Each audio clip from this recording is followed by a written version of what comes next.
Welcome friends. तो class 12th के जो इंग्लिश है उसमें लिटरेचर वाला पार्ट मैं आपको करा रहा हूँ। इसके अंदर मैंने पार्ट 1 कराया था, जिसके अंदर हमने ये 3 क्वेश्चन जो है हमने पढ़ लिया था। तीनों क्वेश्चन बहुत ही इंपॉर्टेंट है, आप उसको मतलब रिवाइज कीजिए, ठीक है। तो अब मैं करता हूँ क्वेश्चन नंबर आज डी, ठीक है, यानी चौथा पार्ट। तो इसके अंदर भी हम 3 क्वेश्चन पढ़ेंगे, डी, ई और एफ। तो पहला प्रश्न है डी का कि what is suggested by the phrase. तो जो ये फ्रेज होता है इसे ग्रुप ऑफ वर्ड कहते हैं।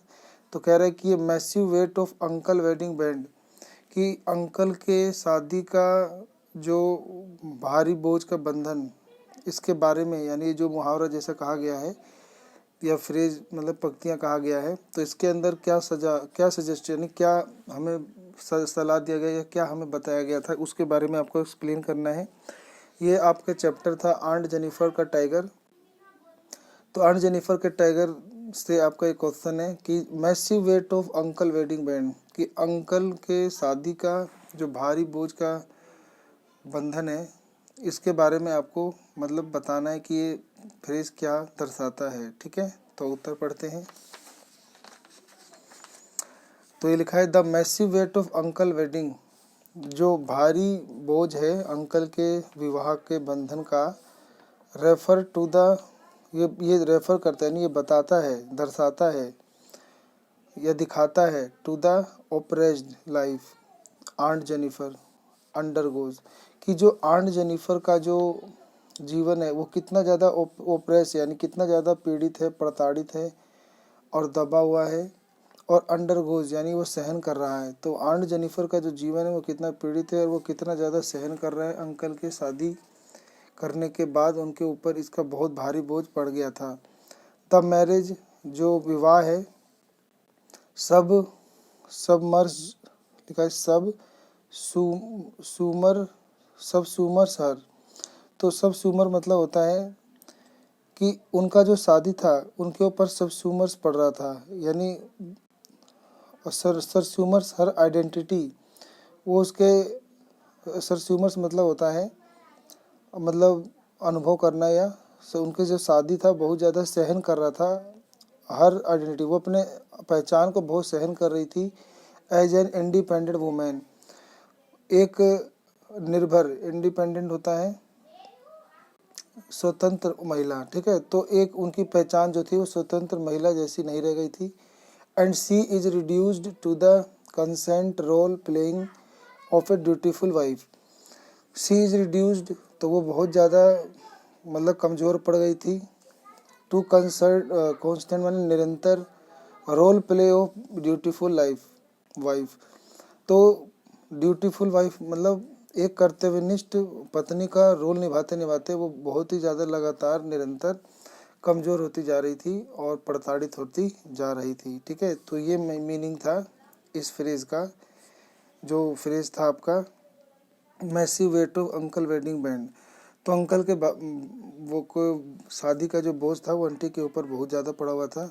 वो बहुत ज़्यादा अपने ऊपर जो थी बंधन का बोझ वो बहुत ज़्यादा ले रही थी और बहुत ज़्यादा वो अपने कर्तव्य को निभा रही थी, ठीक है। अगला प्रश्न है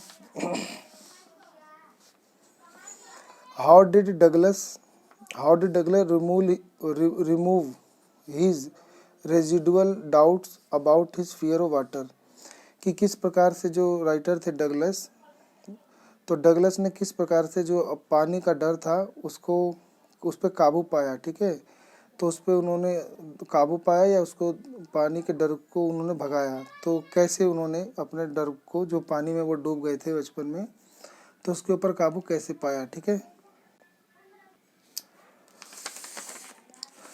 तो यहाँ से उत्तर है हमारा कि जो Douglas went to the warm lake, जो डगलस थे वो एक वॉर्म लेक यानी एक गर्म झील के पास गए थे। एंड स्वयं, और उसमें तैरने लगे थे। ऑफ द शोर, उसके किनारे में तैरने लगे थे या उसके लहरों में तैरने लगे थे। टू एंड फ्रो, आगे पीछे करके।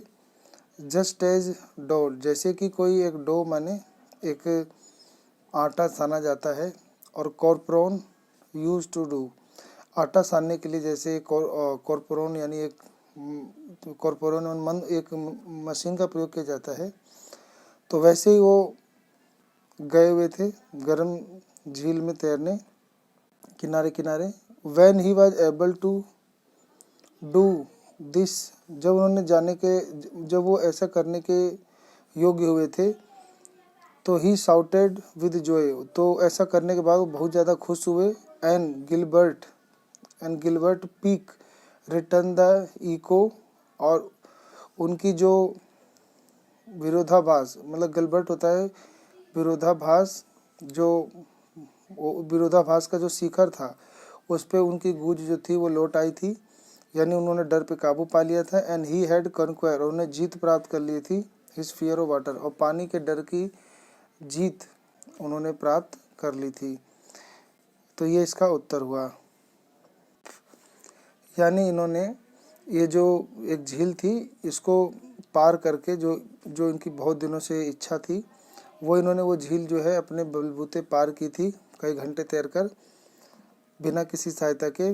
तो उनका जो डर था वो बिल्कुल ख़त्म हो गया था पानी से, ठीक है। और इसी के लिए उन्होंने बहुत सारी जो ट्रेनिंग वगैरह भी ली थी, ठीक है। अगला क्वेश्चन देखेंगे। तो अगला क्वेश्चन है कि why did M Hamel wrote vive la France on the blackboard, कि ये बहुत इंपॉर्टेंट क्वेश्चन है कि जो पहला लेसन था तो उसमें है कि जो टीचर थे मिस्टर हेमल या एम हेमल, उन्होंने ब्लैक बोर्ड पे अंत में ऐसे क्यों लिखा था कि वाइव ला फ्रांस, यानी फ्रांस अमर रहे। तो ऐसा उन्होंने क्यों लिखा था, इसका उत्तर देना है, ठीक है। तो मिस्टर मतलब कह लो M Hamel wrote vive la France to convey his feeling for the country and to give out a last call to save their country. He wanted the people of France to stand up and unite against the German to save their language and the country. तो M Hamel ने लिखा था vive la France to convey his feeling, उन्होंने अपना feeling convey माने बताना, तो अपनी फीलिंग यानी अपने अनुभव को बताने के लिए लिखा था कि फॉर द कंट्री, के देश के लिए अपना उनकी जो अनुभव था वो जो फीलिंग करते थे उसके लिए लिखा था। And to give out a last call to save their country, और लोगों को ये लास्ट कॉल यानी आखिरी बार ये भी कहना चाहते थे कि अपना देश बचा लो, अपना संस्कृति बचा लो।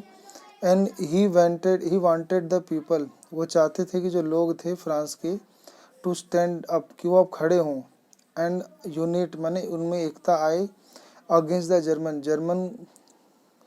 जर्मन के खिलाफ उनमें एकता आ जाए, और to save their language and country, ताकि वो अपने भाषा को और अपने देश को बचा पाएँ।